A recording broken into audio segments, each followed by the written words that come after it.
Shove It Man! Alright, Shove It Squad. With the passing of Hulk Hogan at the age of 71, I immediately started work on my tribute to this controversial wrestler. On the 8th of July 2021, I released a video detailing everything that the Hulkster did in TNA. He only had the 3 matches for the company, with several others being cancelled due to Hogan's ongoing health problems. One of the biggest matches we were supposed to get was with Abyss, his former protege. A shame, because that feud had a great storyline going with it. Of course, one of these matches would include Bound for Glory 2011, where the Hulkster and the Stinger met in the ring one final time. They managed to go just under 10 minutes, and whilst the match was pretty much just brawling, the star power on offer made this better than it had any right to be. A lot of people say that Hogan in TNA was terrible and a complete waste of time. I don't really think it's as open and close as that. They featured the Hulkster prominently on television, and it's more of a knock on TNA for their well-documented poor advertising of their own show. I think most people just remember Hogan being at the forefront of the failed TNA vs WWE Monday Night Wars, and of course his exit from TNA. Which was memorable, but not the best, shall we say. But I like to try and remember some of the good times. I don't think it was all entirely negative. The original hype in 2010 and belief that Hogan brought with him to TNA when signing. His feud with Abyss, where it looked like Hogan's life was in danger. He really brought out some fire in the Abyss that had been missing for years. His excellent feud with Joker Sting. I actually think he helped a lot with the career progression of Austin Aries and Bobby Roode as well. He was regularly in segments with them, and they both rose to the top of the card between 2012 and 2014.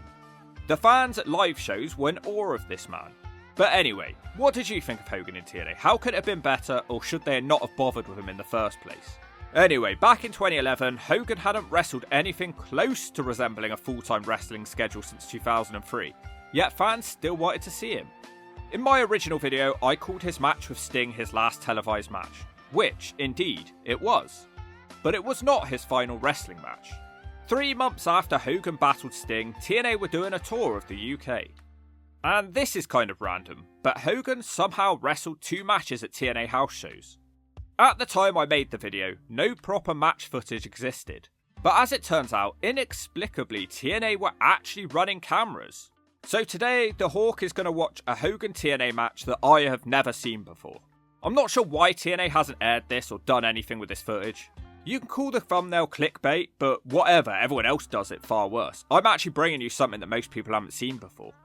This is the closest we will ever get to seeing his final match in full, as the footage of the final match doesn't exist.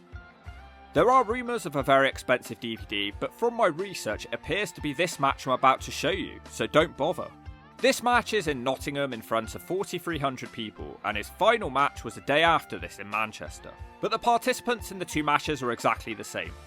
The Hawk stupidly went to London, so I didn't get to see Hogan's final match live as he got injured the day before and could not compete in London. A very strange way to end a legendary career, and this was not supposed to be the end for him. Anyway, let's roll the footage.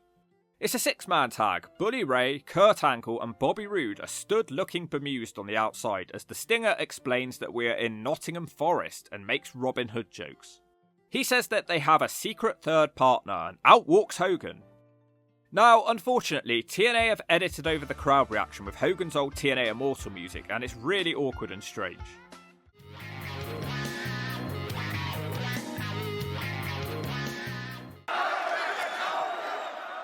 Also, can't help but notice, Hogan's wrestling one of his final matches in jeans.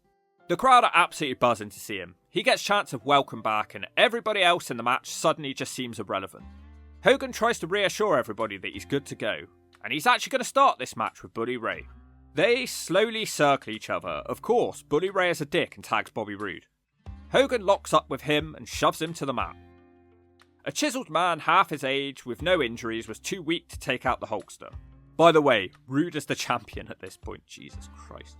He smacks Bobby Roode, Kurt Angle and Bully Ray as the heels dump in their nappies of fear and bail from the ring. Bobby Roode begs for Sting to be tagged in. Bully Ray reminds Roode he is actually the TNA Heavyweight Champion and he should be able to deal with Hogan. Hogan crotch chops his nutsack at Roode.